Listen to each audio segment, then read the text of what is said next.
Hello everyone, আসসালামু আলাইকুম। কেমন আছেন আপনারা? আশা করি আপনারা সবাই ভালো আছেন। আল্লাহর রহমতে আমরা সবাই ভালো আছি। তো আমি এখন নারকেল ছাড়াচ্ছি। আজকে দুধ পোলাও করব বলে সেজন্য একটা নারকেল ছাড়িয়ে নিচ্ছি।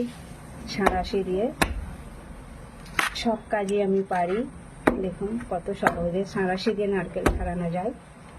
এই দেখুন,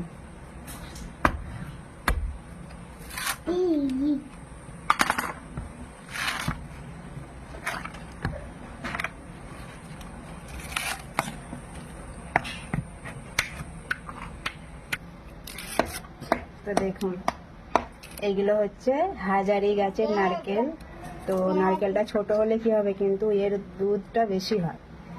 নারকেলের খুব টেস্টিও হয়, দারুণ লাগে। এখনো এখানে 3টে আছে, ছাড়িয়ে নেব। ছেলেকে সরাবো।